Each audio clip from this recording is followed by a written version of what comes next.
Hello friends, അസ്സാം വലൈക്കും. Welcome back.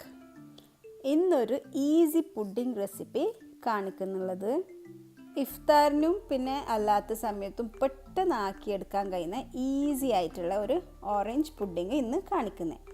അപ്പം നോക്കാം ഇതെങ്ങനെ ആക്കുന്നതെന്ന്.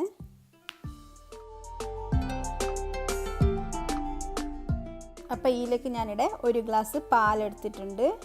പിന്നെ ഒരു പാക്കറ്റ് ചൈന ഗ്രാസ്, ഇത് 8 ഗ്രാമുള്ള ചൈന ഗ്രാസ്. പിന്നെ ഒരു ഗ്ലാസ് വെള്ളമാണോ, സാധാരണ ഇളം ചൂടുവെള്ളം. പിന്നെ ഒരു ഗ്ലാസ് ഓറഞ്ച് ജ്യൂസ്. പിന്നെ ഇതിലേക്ക് കണ്ടൻസ് മിൽക്ക് വേണമെങ്കിൽ കണ്ടൻസ് മിൽക്ക് യൂസ് ആക്കാം, അല്ലെങ്കിൽ പഞ്ചാര വേണമെങ്കിൽ പഞ്ചാര യൂസ് ആക്കാം. ഞാനിവിടെ കണ്ടൻസ് മിൽക്ക് യൂസ് ആക്കുന്നത്. ഇന്ത്യത്തിൽ കണ്ടൻസ് മിൽക്ക് അല്ലെങ്കിൽ മിൽക്ക് മെയ്ഡ് എന്നും പറയും. അപ്പോൾ മിൽക്ക് മെയ്ഡ് ഒരു 3/4 ടിന്നിൻ്റെ അത്ര എടുക്കുന്നുണ്ട്. നിങ്ങൾക്ക് മധുരം നല്ലോണം വേണമെന്നുണ്ടെങ്കിൽ അതിനനുസരിച്ചിട്ടുള്ളത് എടുത്താൽ മതി. അപ്പോൾ ഇത് ഞാനിവിടെ യൂസ് ആക്കുന്നത് ഒരു 3/4 ടിന്നിൻ്റെ അത്ര ഞാൻ യൂസ് ആക്കുന്നുണ്ട്. അപ്പോൾ ഫസ്റ്റ് നമുക്ക് ഈ ചൈന ഗ്രാസിനെ ഒന്ന് ഈ വെള്ളത്തിൽ ഒരു 10 മിനിറ്റ് സോക്കാക്കിയിട്ട് വെക്കണം. അപ്പോൾ ഇതിനെ ഇങ്ങനെ ആക്കിയിട്ട് ഒരു 10 മിനിറ്റ് ഈ വെള്ളം ഒഴിച്ചിട്ടൊന്ന് സോക്കാക്കാനായിട്ട് വെക്കാം.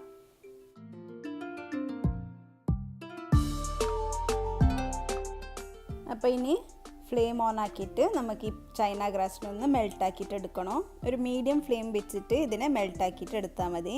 നല്ലോണം മെൽട്ടാവണം ഇത്.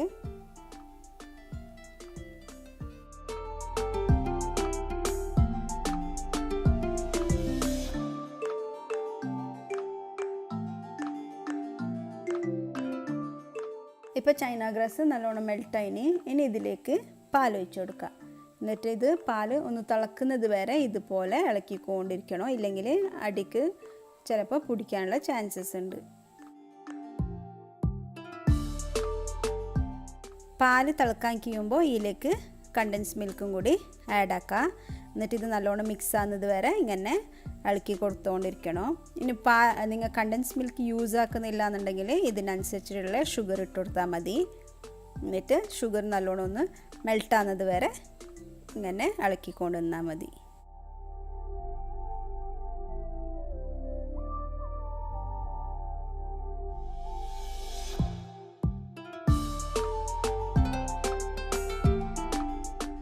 ഇപ്പം എല്ലാം കറക്റ്റായിട്ട് മിക്സായിന്. കണ്ടൻസ് മിൽക്കും പിന്നെ എല്ലാം ചൈന ഗ്രാസ് എല്ലാം ശരിക്കും മെൽട്ടായിന്. ഇനി ഇതിനെ നമുക്ക് ഫ്ലെയിമിനെ ഓഫാക്കിയിട്ട് നമുക്കിതിനൊരു ട്രേയിലേക്ക് മാറ്റണം. നിങ്ങൾക്ക് ഏത് ട്രേ വേണോ ആ ട്രേയിലേക്ക് ഇതിനെ ഒഴിച്ചു കൊടുത്താലായി. അപ്പോൾ ഇതിനെ ഞാനിവിടെ ഈ സ്റ്റീലിൻ്റെ പ്ലേറ്റിലേക്ക് ഒഴിച്ചു കൊടുക്കുന്നുള്ളത്. ഏത് ഷേപ്പിലുള്ള ട്രേ വേണമെങ്കിലും യൂസ് ആക്കാം. ഇനി ഇതിനെ ഒരു 2 മിനിറ്റ്, ജസ്റ്റ് 2 മിനിറ്റ് ഒന്ന് തണിയാനായിട്ട് വെക്കണം.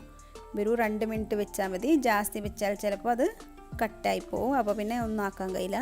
വെറും ഒരു 2 മിനിറ്റ് ഇതിൻ്റെ ചൂടൊന്ന് ആറാനായിട്ട് വെച്ചാലായി. ഇനി ഇതിലേക്ക് ഓറഞ്ച് ജ്യൂസ് ആഡ് ആക്കാനുള്ളൂ. അപ്പോൾ ഒരു 2 മിനിറ്റ് കഴിഞ്ഞിട്ട് ഇതിലേക്ക് ഓറഞ്ച് ജ്യൂസ് ഒഴിച്ചു കൊടുക്കുക. ഈ ഓറഞ്ച് ജ്യൂസ് ഒഴിച്ചു കൊടുത്തിട്ട് നല്ലോണം ഇതിനെ ശരിക്കൊന്ന് മിക്സ് ആക്കിയിട്ടെടുക്കണോ. ഇനി ഓറഞ്ച് ജ്യൂസ് ഒഴിച്ചാൽ പാല് പിരിഞ്ഞു പോകുന്നുള്ള ടെൻഷൻ വേണ്ട. അതിനായിട്ട് തന്നെ ഈ 2 മിനിറ്റ് നമ്മൾ ഒന്ന് തണിയാനായിട്ട് വെക്കുന്നുള്ളത്. അപ്പോൾ ഇങ്ങനെ ആക്കുമ്പോൾ ഓറഞ്ച് ജ്യൂസ് ഒഴിച്ചിട്ടാകുമ്പോൾ ഒന്നും ആവില്ല. അപ്പോൾ ഇതിടെ നല്ല ശരിക്കും മിക്സായിന്. ഇനി ഇതിനെ ഒരു 2 മണിക്കൂർ നമുക്ക് ഫ്രിഡ്ജിൽ ഒന്ന് സെറ്റാവാനായിട്ട് വെക്കാം. ഇപ്പോൾ 2 മണിക്കൂർ കഴിഞ്ഞിന് നല്ല പാങ്ങലെ പുഡിങ് സെറ്റായിട്ടുണ്ട്. അപ്പോൾ നോമ്പ് തുറക്കാൻ അല്ലെങ്കിൽ ഗസ്റ്റ് വരുന്ന ടൈമിൽ പെട്ടെന്ന് ആക്കിയെടുക്കാൻ കഴിയുന്ന സിമ്പിൾ പുഡിങ്, അതേപോലെ നല്ല ടേസ്റ്റി ആയിട്ടുള്ളൊരു പുഡിങ് ഇത്. അപ്പോൾ എല്ലാവരും ഇത് ട്രൈ ആക്കി നോക്കണം. ട്രൈ ആക്കി നോക്കിയിട്ട് നിങ്ങളെ ഫീഡ്ബാക്ക് തരാൻ മറക്കണ്ടാവാ. അപ്പോൾ ഈ വീഡിയോ നിങ്ങൾക്ക് ഇഷ്ടമായെങ്കിൽ ലൈക്ക് ആക്കുക, ഷെയർ ആക്കുക. പിന്നെ ഇതുവരെ നോക്കിയിട്ട് സബ്സ്ക്രൈബ് ആക്കാത്ത ആളുണ്ടെങ്കിൽ ഒന്ന് സബ്സ്ക്രൈബ് ആക്കണവാ. അപ്പോൾ ഇൻഷാ അല്ലാഹ് നെക്സ്റ്റ് വീഡിയോയിൽ കാണാം. അതുവരെ take care, bye. Thanks for watching.